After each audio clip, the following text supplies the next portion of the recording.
Hello everyone, welcome to my blog Bakkhali part 2। তো তোমরা আগের পার্টে দেখেছো যে আমি বকখালিতে গিয়ে ফার্স্ট ডেতে গিয়ে কী করেছি, কোথায় গেছি। তো এই পার্টটাতে আছে সেকেন্ড ডেতে আমরা কি করলাম। তো সেকেন্ড ডে দিন আমরা ফার্স্ট সকালে উঠে প্রায় 4:30 5 নাগাদ উঠে আমরা গেছিলাম বিচে সূর্যোদয় দেখতে। তো বেশ মোটামুটি ভালোই দেখলাম, খুব ভালো সেটা বলবো না, মোটামুটি বেশ ভালোই দেখেছি।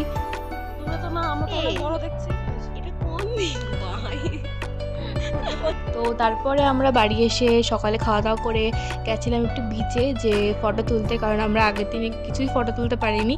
তো মোটামুটি ভাবে রেডি হয়ে খুব একটা মানে ভালোভাবে রেডি হতে পারিনি, যেটুকু টাইম পেয়েছি সেটুকুর মধ্যে রেডি হয়ে আমরা সবাই মিলে যাচ্ছিলাম ফটো তুলতে, কারণ বাড়ি এসে আমাদের আবার একটা জায়গায় যাওয়ার কথা ছিল। তো এজন্য আমরা তাড়াহুড়ো করে গেছিলাম।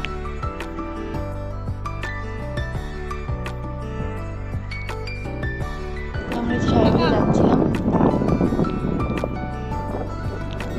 তো এই দিন না ভীষণ রোদ ছিল, আমরা মানে ভেবেছিলাম যে না অতটা রোদ হবে না, কারণ আগের দিন 2 নাগাদ এসেছিলাম। তো এই দিন আমরা 12টা নাগাদ এসে থেকে ভীষণ রোদ।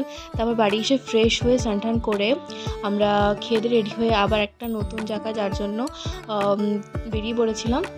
তো আমরা গেছিলাম টোটোতে করে। আমাদের হোটেল থেকে মোটামুটি 1 ঘন্টা ডিস্টেন্স ছিল এই জায়গাটা। তো আমরা যাচ্ছিলাম হেনরি আইল্যান্ডের উদ্দেশ্যে। তো এটি ছিল একটু দ্বীপ টাইপের, কিন্তু খুব সুন্দর একটি দ্বীপ।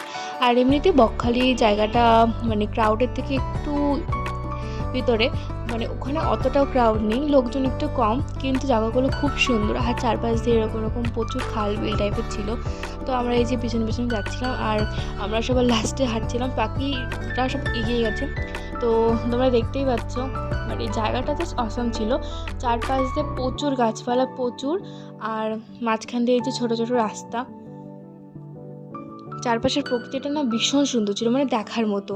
মানে আমার ভীষণ ভালো লেগেছে। সবথেকে বকখালি ট্রিপের মধ্যে আমার এই হেনরি আইল্যান্ডটা সবথেকে বেশি পছন্দ হয়েছে। মানে এই বিচটা হচ্ছে অন্য বিচের থেকে মানে সম্পূর্ণ আলাদা। আর এই জায়গাটায় মানে ফটোশ্যুট তো হেভি হবে। তো আমি সেমনিতে অন্যান্য ব্লগে দেখেছিলাম আগে যে এখানে অনেকে প্রি ওয়েডিং শ্যুট এমনি শ্যুট করতে যায় অনেকে। মানে এই জায়গাটা ভীষণই সুন্দর, সত্যিই বলতে গেলে এখানে এসে বুঝতে পারলাম। আর আমাদের এখানে পৌঁছতে পৌঁছতে প্রায় ওই সন্ধ্যা আগে পৌঁছেছিলাম। আমরা যখন বেরিয়েছিলাম প্রায় সন্ধ্যা লাগে। তো এই বিচটা মানে সন্ধ্যার থেকে আরও বেশি সুন্দর হয়ে লাগছিলো। মানে তারপর সেখান থেকে আমরা অন্য একটা জায়গার জন্য যাওয়ার জন্য প্রস্তুত হচ্ছিলাম।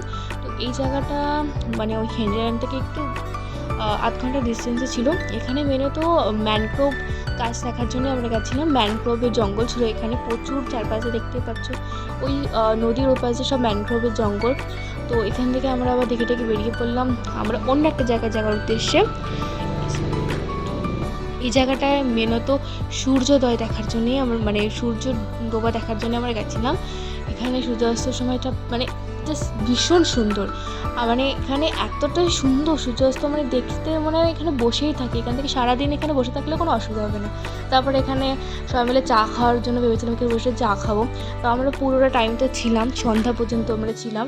মানে ভীষণই সুন্দর, মানে এই টাইমটায় জাস্ট এই জিনিসটা দেখার জন্য ভীষণই সুন্দর। এখানকার সমুদ্রের ঢেউটাই তখন একটু বেশি ছিল।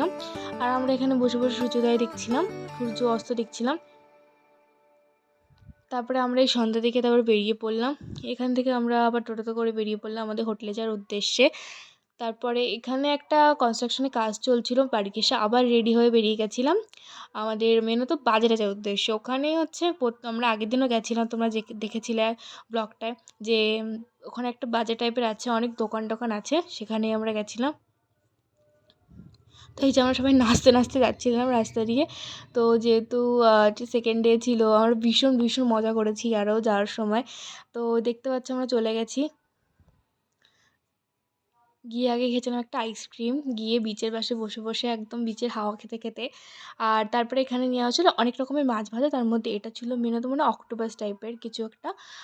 আর এই যে এই লেখাটা মানে ছবি তুলবো করে আর তোলাই হলো না। তারপরে একটু কেনাকাটার জন্য গেছিলাম, কারণ বাড়ির জন্য কিছু নেওয়ার ছিল। তো দেখছিলাম বেশ টুকটাক টুকটাক জিনিসগুলো। মানে এখানে বাজারও তো বড় ছিল না, মোটামুটি ছিল। তারপরে কেনাকাটা করে বাড়ির দিকে মানে হোটেলের দিকে রওনা দিলাম।